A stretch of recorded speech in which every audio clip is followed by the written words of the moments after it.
I'm Harshit. I'm a computer science student from Bennett University. In this video, I'm going to share my internship experience. I did my 6 months internship at Finception. So Finception is a Bangalore-based startup working in fintech domain. Okay, so the name of the project is Plumo, your customized financial companion, and I was working under the CTO of the company. The CTO of the company is Mr. Lukesh, and my college mentor was Dr. Gaurav Singhal, and I was a software engineer intern at Finception. Okay, so a little bit about the Finception. So Finception is a Bangalore-based fintech startup co-founded in 2018 by IIM Ahmedabad graduates.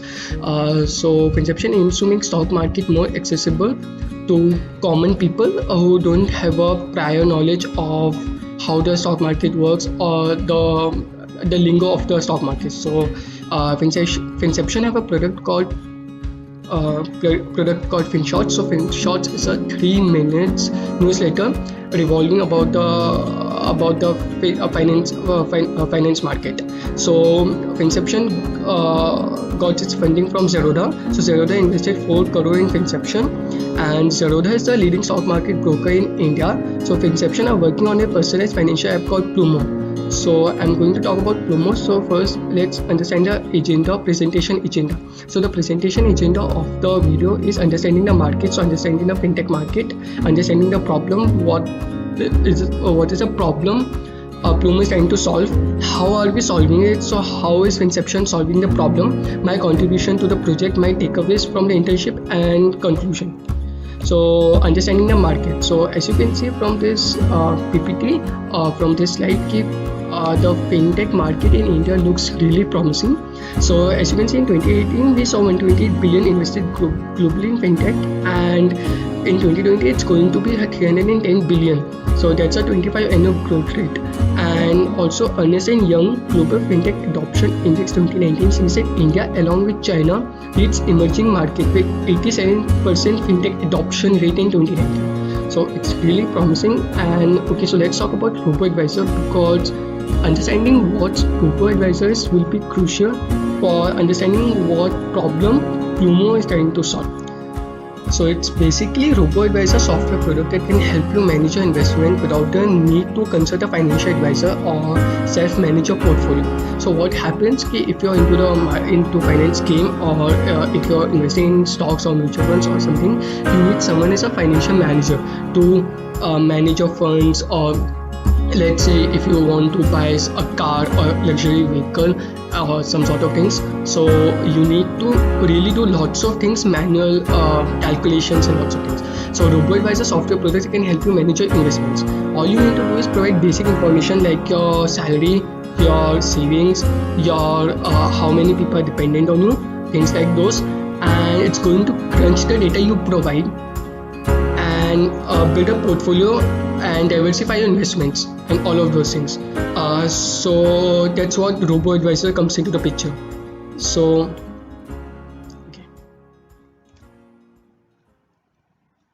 Who needs robo-advisor? So if you're a beginner, young investor, so you don't have any financial knowledge, you might need robo-advisor. If you're a professional who don't have any time to manage your fund on your own and you want an automatic process, then robo-advisor is for you. And if you're an investor who wants to hire, who don't want to hire a financial advisor or go it at alone, so you could use robo-advisor.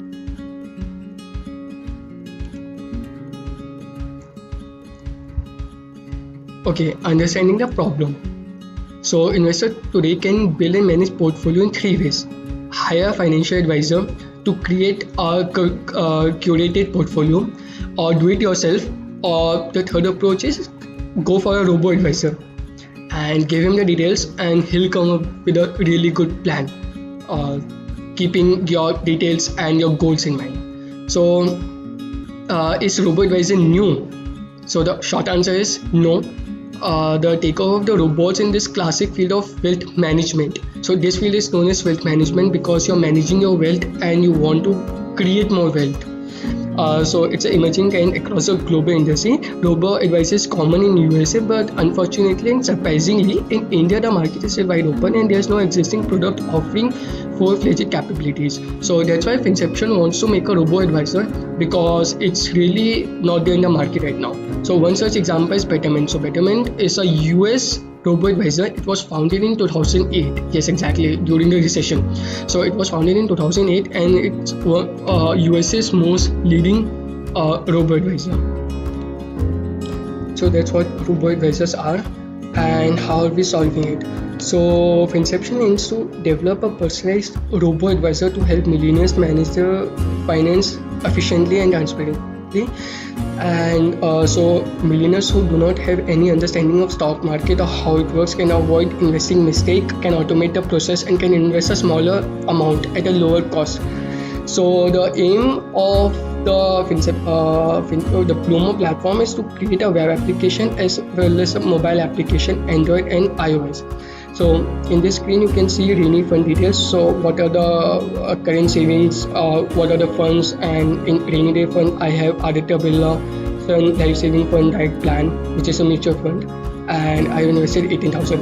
And this is a financial planner, so based on what you have, what are your goals, the graph changes. So accordingly, like at the age of 31, if I continue like this, my savings are this. So at the age of 31, I will be comfortably be able to buy a car. So at this screen, it will be much clearer. So these are my life events like inheritance, buy car, gadgets, renovation. I want a 1 BHK. I'll get an inheritance, and I have a 30,000 monthly savings, not my salary, it's savings. So and that's how my graph is going to look. Everything is comfortable. So that's one thing, and also it's customizable, so you can have your own input value as inflation, what your inflation expectation, what is your annual salary increase, expect return, equity return, debt return, and life expectancy, and according to these values the graph will change. So this is my wealth, my Bloom Wealth account. So these are my funds, my mutual funds, and I have invested 44% in debt fund and 56% in equity fund, which gives me the profile of a daredevil. So daredevil means I'm more risk taking, so I'm more risky. I like to take more risk. And this is a mobile screenshot for the same wealth building account, and in this case I'm an explorer because I like to explore the debt fund more, and equity is only 6%, so that's why it's explore, things like this. And okay, so what is my contribution of the project? So I work there as a full stack developer. So I work with React Native, Django, and PostgreSQL. React for the web, React Native for mobile and Android, and Django as a backend, a Python based backend framework, and Postgres for the database. So how the procedure starts is the CTO will sit with different developers and involved in the workflow and explain them what the intent of the workflow is.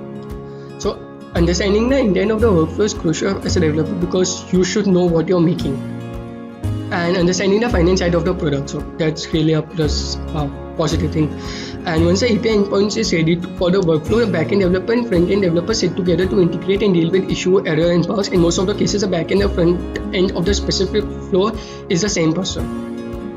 So like you also have to write the REST APIs and make the web components and integrate them, all of those things. And I also had the opportunity to work with Docker, Redis, and Nginx. So Docker is a container, it's used for DevOps, Redis is for caching, and Nginx is for load balancing. I had to read a lot of documentation and blogs to implement features and figure out how to do things, and developing the endpoint using Django and Postgres, testing the endpoint using Postman, and checking edge cases. So most of the time I had to switch between tasks and I had to do both the things. Being a full stack developer, you need to get your hands on backend as well as the front. So what are my takeaways?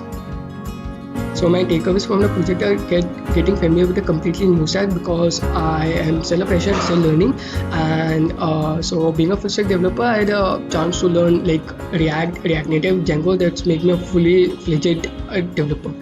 I knew Python and React prior to joining because of my university's coursework, but I picked lots of things like Django and PostgreSQL working there as a software engineer. I had to read lots of documentation and working with complex code and taking in terms of scalability and maintainability. My key takeaways are working in a young startup is always a challenge. The team size is generally small, which means more responsibility and more learning opportunities. And also work culture of a startup is really great, extremely productive, and you're expected to develop fast, fail, and iterate. And it's a really fast-paced environment, and you get the chance to work in new technologies, and also think in terms of scalability and maintainability. And also this is my most important takeaway: tech is just a tool.